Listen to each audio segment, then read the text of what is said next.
I'm Bill DeFoi, and welcome to It's Just That Simple.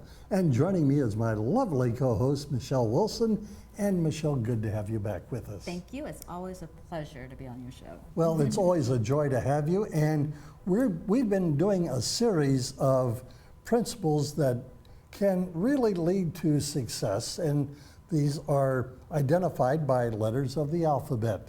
And today you've got 3 more. Yes, today we're going to talk about G, H, and I. Well, we're going to talk about I, or no, actually you. But what is the one for G? For G, well, we talk about goals all the time, how important it is to set goals. I talked about SMART goals, but today I want to talk about being a goal getter. You know, we're good at setting goals, but we want to go after our goals. And what is a goal getter? It's really someone who really goes after their goals and not really care about the outcome. Well, they care about the outcome, but they still do it, whether bad or good. And why I say that is so important, because it's not just about setting the goals, going after the goals, but it's who you become during that process. And so it does become a process once you're going after this goal, because you learn how to develop character, probably some strength, probably any number of things that you can develop to improve oneself. You're absolutely right, and Jim Rohn says it very well. You know, success is not to be obtained. It's just something that attracts you to, and you do. When you set goals and you may not reach them, or you set goals and you do reach them, you know, you build that confidence, you build integrity, and you just build so many things that, like I said, it's the person that you're becoming in the process. That's really the key about success. So what happens to that individual? They've set a goal, they've outlined a pathway to get to that goal, but for whatever reason they've come up short. How does one deal with coming up short? Well, I always say begin with the personal development, and as with personal development, you know that a lot of leaders and successful people have failed, and that's, you know, failing to success is basically what I'm saying. And really understanding that, you know, you just create another goal, create another path, and you will eventually reach that ultimate goal. It's kind of like driving, you know, there's so many different paths you can take to get to, let's say, San Diego. So you just want to, you know, get back on the road and take another path until you can reach your goal. Well, I know you bring up the example of people that don't get to their goal the first time around. You know, who I think of the most is Thomas Edison. You're right. You know, he failed, I don't know how many times before he perfected the light bulb. Yeah, I think it was thousands, like maybe 10,000s of times he failed, and it was just that one time, but he had the belief that, you know, he had the answer, and he just kept going until he was able to succeed. Well, I'm glad he succeeded, otherwise we'd be watching television in the dark. Or we may not even have television, right? But the idea is that you should constantly pursue that goal to get to that success and learn from mistakes along the way. Absolutely. Failure is all about the process. It's about becoming that person, and you're so right. Just don't give up, you know, and just keep being a goal getter. You know, set your goals. If you don't reach them, just set another set of goals and just keep going after it. Well, even in that failing process, the takeaway is, all right, that approach didn't work, so therefore let me go on to this approach, that approach, and eventually you're going to get there one way or the other. Eventually, and you're so right. It's just that burning desire. And there is no absolute science. You know, we are all different and unique. And so our formula, you always hear the key to success, or the key this, or the key that. Really, I think the key is just don't give up. Well, I remember years ago I had an employer that said, all right, so we're starting a new year. What are your goals? And to me, it was almost an exercise of creative writing. Yes. Because there were no real tangible goals to be met outside of maybe a handful. But when you submitted, these are my goals for the year, my boss at the time said, well, you're not really equipped to go into that department, and outlined A, B, and C. And I'm going, but in order to get to the goal that I want to eventually obtain, I've got to pursue this line in order to do this, and he would put a roadblock there. And you're right, you know, what's the end goal in mind, and then you work backwards, and that sounds like what you were doing. I mean, that was your goal, but you had to put in the process of what it's gonna take to get there. It's not that you couldn't get there, you just needed to know what it took to get there, so yeah. And I took it from him that, all right, so you're not going to allow me to pursue this path and give me the training and the tools to do it, but I can still pursue in the direction that I'm going and get at least to the highest level in the company under that umbrella.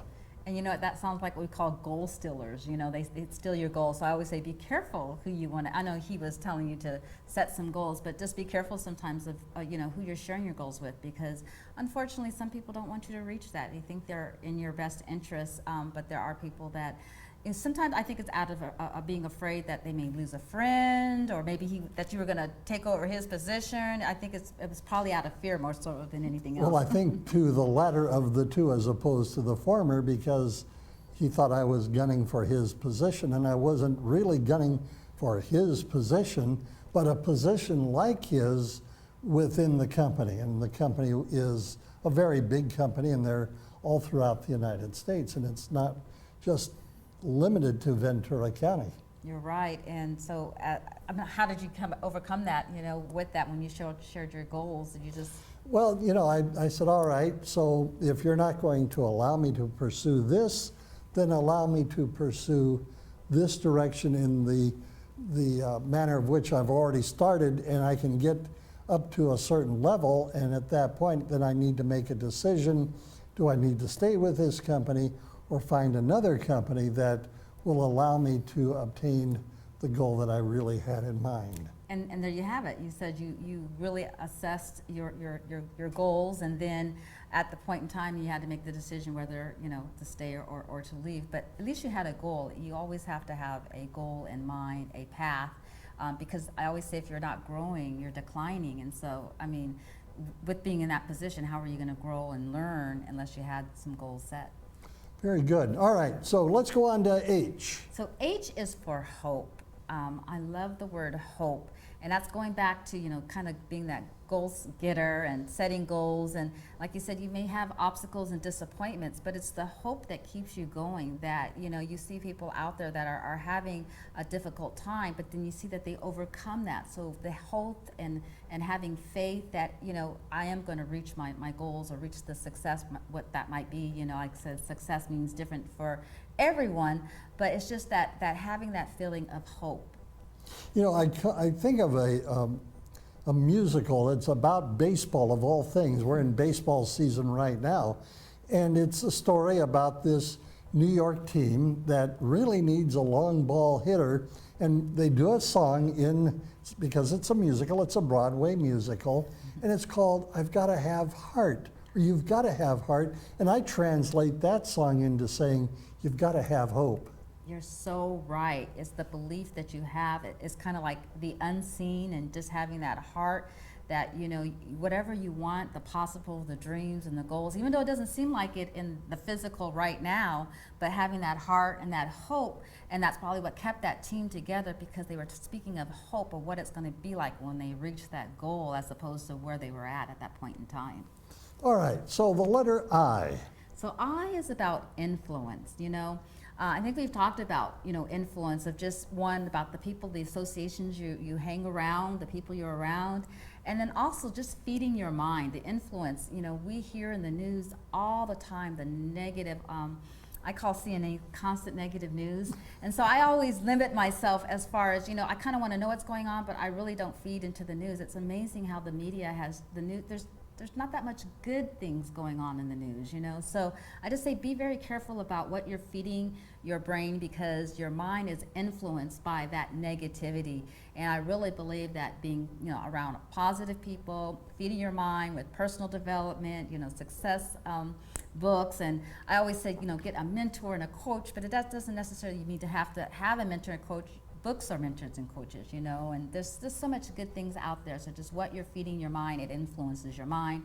And then the law of association, you know, we talked about it, I think, before, you know, the flock together, birds that flock together kind of stay together. So, you know, if you have a goal of wanting to be in good health, you want to be around people who are exercising, or part of a gym. You don't want to be around someone who's like kind of a couch potato and so forth like that. So really just be aware of the influences that are around you. Well, again, influence, if you're around negative things, you're feeding yourself negativity.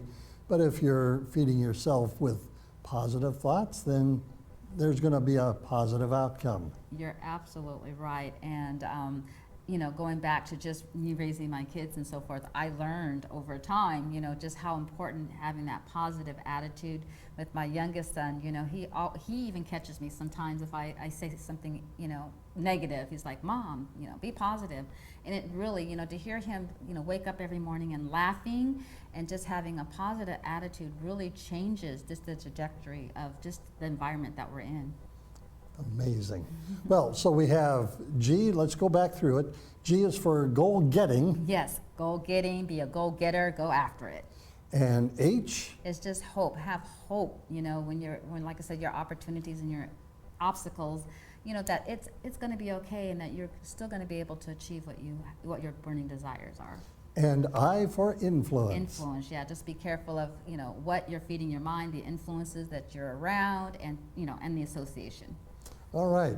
Well, I would be remiss if I didn't allow you to, again, share your contact information and let people know that that you're a phone call away. I am a phone call away, and you can always reach me on my cell directly at 805-304-5088, and would love to hear from you.